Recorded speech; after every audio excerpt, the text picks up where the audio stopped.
We didn't have John Bernthal. So I shot a few parts just with Charlie that had to be added in to change the words. If you'll never know which ones they are, but that's like the kind of thing that you do. And again, David and I was like, okay, where were you? What lens did you use? How did we do? Because the scene was really finished. Hey everybody, welcome back to the channel. BD here for another Daredevil Director Debrief, and I'm very excited about this one because it's already episode 4 time. And this week's guest is also going to be on next week, by the way, because he directed episodes 4 and 5. But this episode is spoilers for episode 4. By the way, Jeffrey, who is on tonight, not only directed Daredevil Born Again, his resume, The Tourist, incredible star-studded film right there. Chicago PD, The Day After Tomorrow, which literally everyone I know has seen. Behind Enemy Lines. This is an awesome resume. And now his resume includes Phase Hero. Come on. That's as good as it gets, huh? Welcome to the show, Jeffrey Nachmanoff, man. How are you? Hey, Brandon. Good to be here. Thank you for hanging, dude. Is this, by the way, is Daredevil Born Again technically your directorial debut? No. I've been directing. I directed TV and a couple of movies. Yeah, so I thought that, and then I literally just before we went on here went on your IMDb profile, and I was like, wait a second, the directorial tab. It was all producer and writer, and I was like, wait a second, I could have sworn this man has directed some. Yeah, okay. I directed a pilot for Chicago Fire, which is on all the time. I'll tell you what, my mom loves that show. Yeah, there you go. Something for everyone. I worked on Homeland, which is also, I directed in the first season of that. It was a great honor to be on that show. So, Did this lie to me? Did I look at the wrong, wait a second. I don't, anyway. Okay, well. It doesn't matter. We're here to talk about Daredevil, not me, Let's talk about Daredevil, my friend. Welcome to Phase Hero. Thank you for joining me for it. First of all, I know this show, some of the episodes moved around a bit. So this is 4 and 5. I think originally 3 and 4. It was originally the second block. So when there was V1 and V2, and the first version, I was doing basically the second block, which was episodes 3 and 4. And the one we're talking about that just aired tonight or last night or whenever this is on, was originally episode 3. And when they came in and they redid it, there was a new episode put at the very front of everything. And as a result, there was a lot of moving around. And some of us, as you probably had for the other guests on your show, I directed things that ended up in 2 and 3, and David Boyd directed things that ended up in this one 4. So we kind of all traded around pieces to make the whole puzzle fit together. That's good. I find that to be so interesting, whether it's Brad or Sana or the producers, whoever it is, when they look at all the pieces you guys put out and made and how they stitched it together. I've seen the whole season, the way it works, and they put it together. I find that to be one of them. It's so impressively done. They did an amazing job. And Stephanie Philo is the editor on this one, who's also super talented. And they work together, several editors to work with it with the executives as well. What is that experience like for you as a director to come in, do one version of it, and then get the call to come do a few things differently? Maybe it's like you feel like maybe you're taking a second crack at it. What is that like for you to then go revisit it after you thought you were finished with filming? Well, it's not a movie; it's a TV show, so you're part of a team. I think that if it were, it would be really uncomfortable if it was your movie and someone was moving your stuff around. But it's not really like that in television. You're brought in to do something, and you're working within the confines of a group of people that are making these decisions. So I actually found it pretty fun because what happens is, working first, the first round, I was kind of basing it on the style that the producers wanted at that moment in time. And then they had a shutdown. And when they came back to it, they realized, I think what they figured out is that the show, now that you've seen the first episodes, you can see, imagine if you didn't have that first episode, they would have not had any really strong connective tissue with the original Netflix show. Yeah. And what they did was they realized that that's something the fans are going to want. And Dario and Aaron and Justin came in and did that first episode, which is a fantastic episode. I mean, they knocked it out of the park as a way to kind of connect the old show to this new show. Yeah. And that presented them with some challenges of what had been photographed. And we all sat down, Justin, Aaron, David and I, and said, okay, how can we help you do this? So they had really specific visual ideas, some of which involved, a lot of their work I'm just talking about Justin and Aaron. If you look at that pilot episode, they really made an effort, I feel, and it's a very successful effort to kind of create very Frank Miller frames, images that feel like the lighting, the flaws, and it feels like you're in a fantastic graphic novel right there. Dude, it's so good. And I mean, I find the creative team to have been brave to add the stakes and the willingness to open with just killing Foggy off. And well, what do you think? You were a Foggy fan, I guess, right? You didn't. I mean, come on, and he also had such a glow up starting this season. It was like, look at this guy, man. He's moved up in the world, and then bang. They made him into a stud, and then they killed him. So. I'll tell you what. So he's sitting at the bar. He's like pulling the hot chick at the bar. Boom. Never mind. But that's we talked for just a minute before we came on with live, and as I said to you then, I feel like there are years that have gone by since the Netflix show, and the fans of the Netflix show were younger. So those fans are older, and as a result, their tastes have changed. So if you've been now watching Game of Thrones or Walking Dead or thing, people get killed on these shows. You kill your main characters, and the Game of Thrones really opened the doors in television for that, saying, "Oh no, nobody's safe." And as a result, I think for Daredevil Born Again to kind of grow up with the audience, they had to do some dramatic things, and I think that was their choice, was let's kill a beloved character, and now the audience is like, oh, I guess we better pay attention. We can't take it for granted that everyone's going to be okay all the time. Yeah, and I mean, that just gets reiterated at the end of 3 when White Tiger gets killed, and you open 4 in basically with the autopsy of White Tiger. It's still coming in with the heavy emotions right out of the gate. Is that fun for you to explore to open an episode? Yeah, that was awesome. I mean, and the young woman, the young actress who plays I guess she's the niece, right, of White Tiger. Yeah, Angela Del Toro. So strong. I remember I'm like, you do that thing as the director where like you can kind of get down on their level. She's quite small. I'm like kneeling down. I have a daughter too. So I was, talking to her with the way you talk to a young actor. I'm like, you ready for this? And she's like, I'm good. And we say, I say action, and literally the waterworks like just come out like right on cue. I'm thinking, oh my God, that was fantastic. We got to do another take. I don't know how. I'm like, are you ready for another take? Can we go again? Trying to be, gentle. She's like, I'm good. Next take. Wow. The same place, exact same moment. Tears come out. It was unbelievable. Charlie Cox turns to me and she's like, and he says to me, I'm a little intimidated. Oh, that's good stuff. Wow. That one thing in Marvel fans, I got a little bit for not asking last week about White Tiger. We see the amulet stuff in the bag. Did you guys ever consider like exploring the powers of what the amulet means and all that for White Tiger? Well, it's funny because I remember shooting that little sequence with the amulet, and I gave him a few different. Again, that's one of those cases where as a director, I did a few different versions. Then you send it off to the editorial, and they do whatever they do. I can't remember in the final version which way we did it, but I did one where it lights up in the bag. One where it stays dark. Oh, that would have been that doesn't happen. That would have been cool. We did it as like the idea was that it was when the young girl comes, it senses her, so it like started illuminating. That would have been nice. We had like a little like battery in there that was they prop department always makes the coolest stuff. I'm gonna raid the prop department closet if they ever tell me where it is, and there might be some things missing after that. Yeah, I don't know. I think the security there is like Fort Knox. That's cool. I mean that's a nice touch because obviously Angela in the comics goes on to take on that mantle. It has her coming, and maybe it didn't quite work in the final version. Sure. But, we did versions like that too. And I'll say that I saw this 2 weeks ago and I watched it on the app. So there's a chance I may have if that did make the cut, I may have missed it, but I don't think so Easter egg for your fans that have HD streaming, go and watch that first minute and see if there's a little glow to it. It might come through on some TVs. Yeah, if I missed it, I'm gonna watch the episode when it releases on Disney Plus. I'm like, wait a second, it was there. This episode also, Wilson and Vanessa's relationship, the strain is at the forefront. We're learning about this Adam character, which in the end we learn where Adam's at. Woo, that's rough. Oh my God, do not cross Wilson, bro. Nobody learns.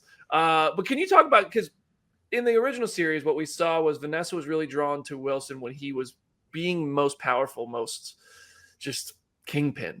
And now that he's being mayor and trying to walk in these lines, and you see that he's still know, I like that he's wearing gray suits sometimes because it really is pretty on brand. He's in a gray area.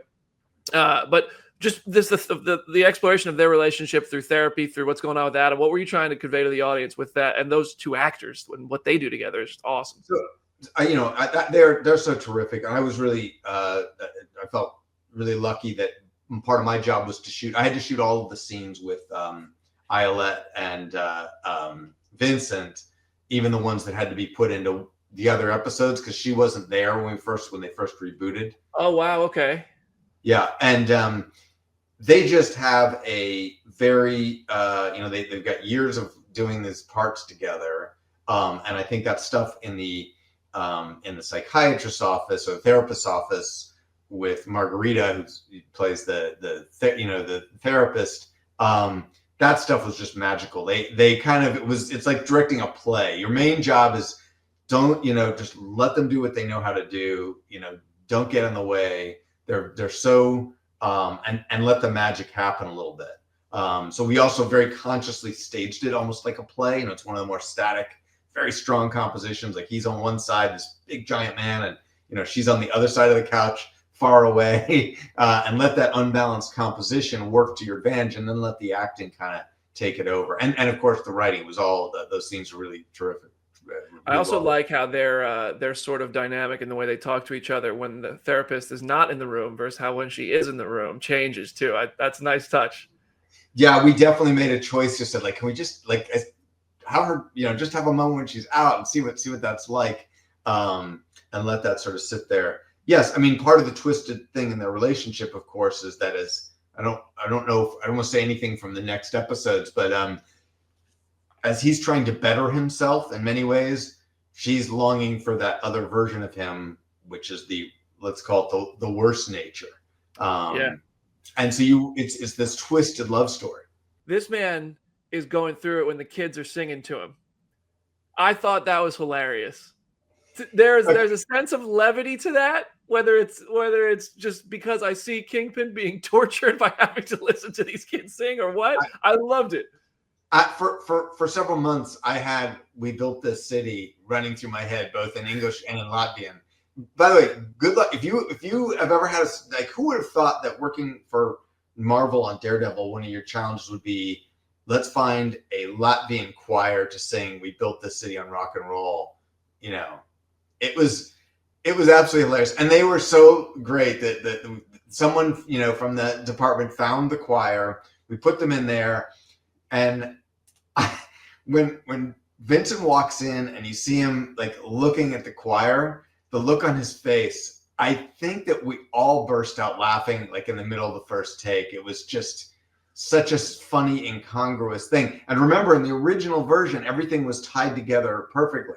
So you never left him, as he went from the children singing at him to the other people singing at him, and then the explosion of his rage when he finally, finds out that he's been called the garbage mayor, and he's lost control of the narrative. The whole thing was just building.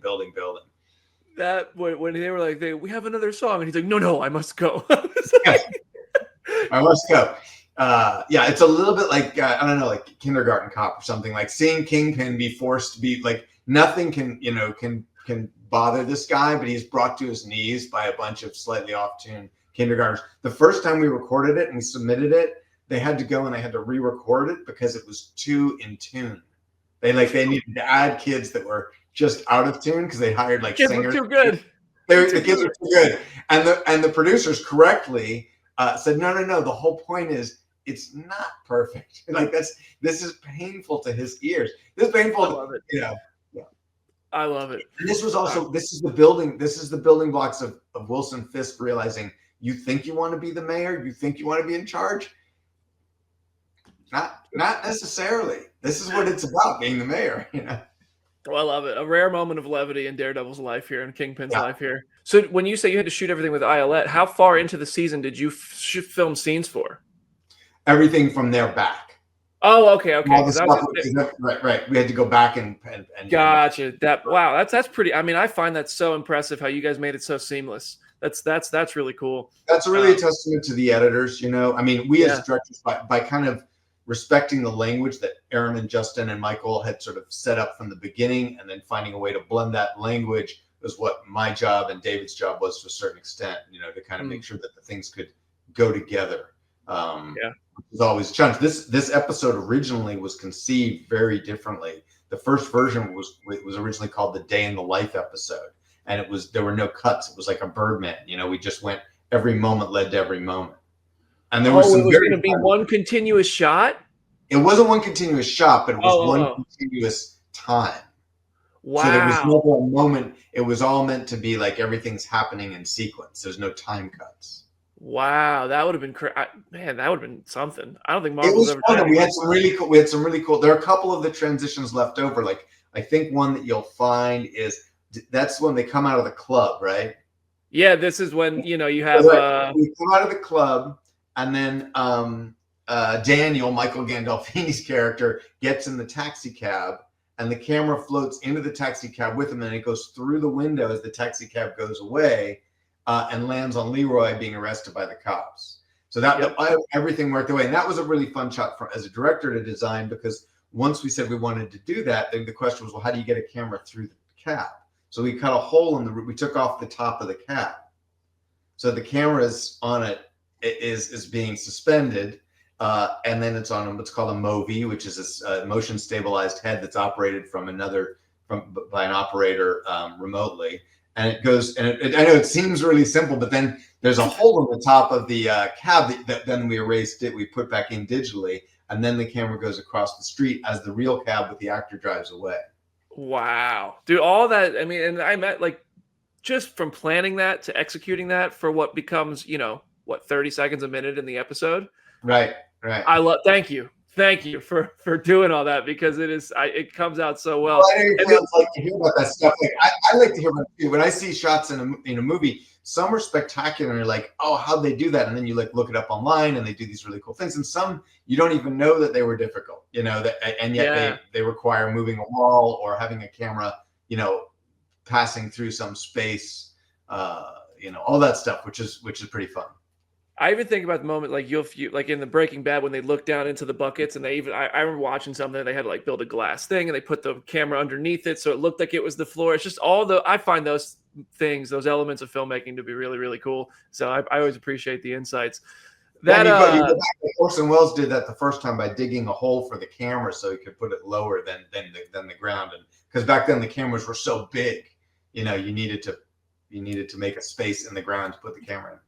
That's man. You guys are good at this. There's a reason you're doing this stuff, man. That's pretty damn cool. And I was talking about the Daniel scene. We saw Daniel slip up, leak the intel. That leads to Daniel and Wilson's confrontation. I thought Daniel was cooked. I thought for sure this kid was cooked. But Wilson now sees the opportunity. Can you talk about just sort of how Wilson viewed that moment and how it might be different from what he might have done in the past? Yeah, also one of my favorite scenes, watching the two actors do that scene was just terrific. I mean, the physicality, and of course, Michael Gandolfini is, the son of James Gandolfini, and obviously there's something incredibly Tony Soprano-like about the way Vincent portrays Wilson in that scene. So they're very much a father-son pair, and there's a lot of affection between the actors in real life. But it's this great, you do think he's going to basically crush Daniel in that moment. But it's this great turnaround and a great idea from the writers that, by being honest in this moment and owning it, he instead ends this incredible, he earns the loyalty of this new master. And of course plants the seed that, what's he going to become now? Because he's clearly, there's that scene, I believe the other, he's leading, Bibi into the office, and she says, I can't tell if you're an idiot or an operator. And he's like, a little bit of both. And that's sort of what the character is. So it sets the audience up for wondering, like, what's Daniel going to do as he gets sucked deeper into Kingpin's world, not just Wilson Fisk's world. I think Wilson's strong suit is the ability to identify those sort of weaknesses in a person where he can sink his teeth in. And Vincent's made him into this unbelievably compelling character. I never found Kingpin to be the greatest villain in the comics. He was kind of just cartoony and blocky, and like, what's his superpower? He's fat. That doesn't seem like the biggest. He didn't seem like the biggest super villain. But Yeah. the way Vincent plays that character, He he's brings just those nuances and those. incredibly nuanced. Yeah. And on the other side of it, Matt, I thought it was genius how Matt finds the shell casing by knocking a little glass bottle over and following it to the sewer. Oh How my did God. that idea come about? Well, that's a case where it's a combination of the writers, the director, the camera operator, and the prop department trying to figure out how to make this idea work. They had written, I think the idea was he's going to use his sense of hearing to find something. And then we had this location where there's this long, kind of whatever it is, like kind of alleyway down.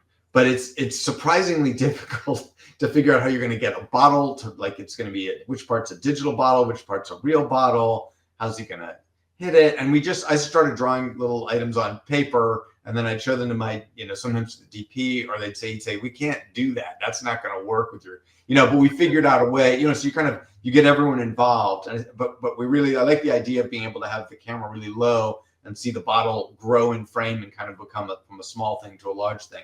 And the art department built us essentially like a fake drain that we then put in place there, so we could then pick it up and put it and shoot it at table height. But we had to do all that on location. We only had like 4 hours to do that whole sequence. And we were also shooting the death of the white tiger, which happens right before this episode there that night, because we had to put in that we shot the scene of the Punisher shirt coming towards you. So all of those things had to be done in that one night, and that little bottle thing was very technical. But it's all done in pieces. Wow, the effort that goes into these small moments. And it started to snow. Oh, damn, that's cold. That's a cold night in New York. Very cold that night. Yeah. Wow, hats off. Charlie's one. Every time you have a take, he has to get out of his warming jacket and then do it. So, and you got your star, so you don't want to make him freeze too long. So yeah, Charlie's dedication to this role is insane. I mean, he refuses to let anyone else even voice him in animation. I appreciate it, man. He loves this character, and you can just tell. It's awesome. He does, and yes, he's all in. I mean, and as your fans know, he speaks with the British accent when he's not playing that. So it's pretty impressive. Does he? Which accent does he use between takes? Does he stay in the accent? I've heard him switch back and forth. I don't know how he does it. It's unbelievable. It's like, hey mate, I'm going over here, and I'm like, wait a second, you're okay, fine, and then and he goes right back into it. All right, we got to wrap up this episode 4 chat. Obviously, we have to talk about. There is the scene with Frank Castle and Matt Murdock in this episode. I've talked to David, who's going to be on Daredevil Director Debrief in the coming weeks. He directed 6 and 7. It's my understanding, not only did he direct Jon Bernthal in The Walking Dead, he directed Jon Bernthal in this scene as well. He's the Bernthal whisperer, yes. He did. So I find that so interesting. So that this is a pivotal scene in this episode, especially for Matt, and it harkens back directly to what happens in the premiere, which was added on later. The fitting of the pieces of the puzzle. Are you involved in that? So that's a case where that scene had already been shot for a later episode, and it was only after we'd done the things together that that the producers realized, oh, you know what, that scene should happen all the way back here. Wow. But what happened was we knew that, so David and I talked, and David and I worked out, and they said we needed to put a few other little pieces in. We didn't have Jon Bernthal, so I shot a few parts just with Charlie that had to be added in just to change the words. If you'll never know which ones they are, but that's like the kind of thing that you do. And again, David and I was like, okay, where were you? What lens did you use? How did we do? Because the scene was really finished, but there were just one or two things that needed to change because of the fact that it was in a different, place in the show. Wow. I would have never known if I didn't hear from you guys that was something that was moved. Like, I just would have never known. I find which is the way it's supposed to be, right? Mm-hmm. You don't exactly. There are things that you'd never know that we had to go and adjust certain things, hopefully. Yeah. But that was the nature of that restart, as things shifted around. So I'm going to end it with this for episode 4. This episode ends. We learn about Adam. He is now in Wilson's dungeon. Matt is suiting up. I mean, he's clearly leaned back into being Daredevil. He's so tempted by this side of him. It's coming out. Can you talk about wrapping up this episode? We're going to talk next week about episode 5. But what can you tease about where this set, what the trajectory is for these guys who are on this kind of parallel journey? Well, this one, we go up on the roof with him, right? I remember which is a set. And then the baton comes straight into the shot to wrap it up. Yeah, and that was a, when we first talked about this, remember this was originally the end of episode, I guess it was 5. 3, right? So it was the first time the audience got to see him like really kind of, he's like a vampire who needs the blood. He goes back and he gets his hands on his clubs, and he sees the outfit and he's just like, he just wants it again. And that sequence, by the way, where he's doing the rotating thing with the star on the chain, that's really, I mean, there's parts of it where there's stuntman had to do it, but they taught Charlie how to do it, and Charlie does it. And it's amazing because it's like he got rope burns on his arm from doing it over and over again, so he could get it flying towards the lens that way. Just the idea is to give the audience just a taste of what we want and what he wants. Matt wants back in it, but we're going to make you wait a little. See, next week, other things sort of take him on a little detour. No spoilers, but next week, Matt is waylaid into another sort of story for a moment before he gets to go back into his general Daredevil arc. Oh, yeah. All right. We'll talk about that next week, shall we? Okay. Sounds good.